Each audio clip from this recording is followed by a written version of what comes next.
What is going on, you guys? Nick here with another video.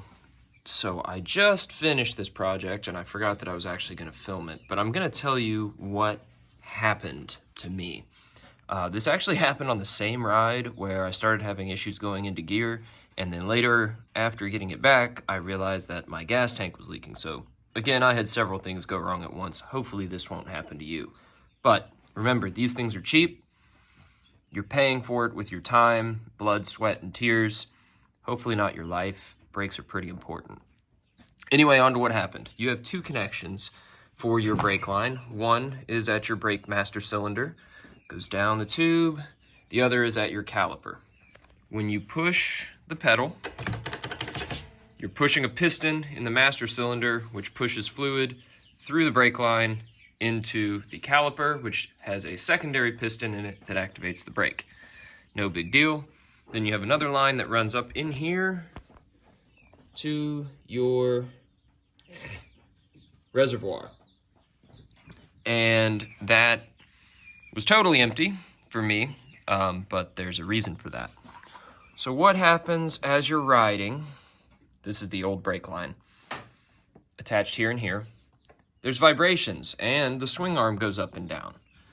The master cylinder is actually mounted onto the rear set, not to the swing arm, so it does not go up and down, while the swing arm does. The caliper is mounted to the swing arm, well actually to part of the rear axle, but yeah, basically the rear swing arm, and does go up and down. So what happened was, as that was happening, the brake line was run underneath the fender, just like it is there. See it? The high quality Pengway brake line rubbed against the fender and rubbed a hole in itself and shot brake fluid out everywhere. So I essentially lost my rear brake while riding. Now, as scary as that sounds, it's actually not that big of a deal because the front brake does the majority of the braking for you anyway. However, I do use both brakes to help me slow down quickly and kind of meter my slowing down. And it was not a fun experience to go through. So I hopped on Steady Garage, ordered EBC brake line, EBC 1047, Steady Garage, for a Grom 125. Fits perfectly. It's a little bit longer, so what I was able to do is just kind of, once I got it secured but not tightened down, I was able to just turn the line up to take up that slack, and it's fine. And then all you have to do is take this fender off, which is pretty easy. You have one 8mm bolt here, and then, actually, let me show you. So first thing, pop the seat loose. Oh geez, not gonna be able to do that one-handed. Hang on one second. Okay, seat popped loose. Set it off to the side, someplace safe, someplace up, not on the floor. It's my little bag with my registration and insurance. So you have to take a few things loose. You take loose this bolt, you take loose this screw, and then this screw on the fuel tank, and then this panel will pop out, giving you access to this bolt, which you also take out, and then you take out this bolt, and then there's one little pushed in piece right there, and then this whole side panel, gosh, it's so dusty. Can't wait till these chickens are out of here. I can clean these bikes and be done. You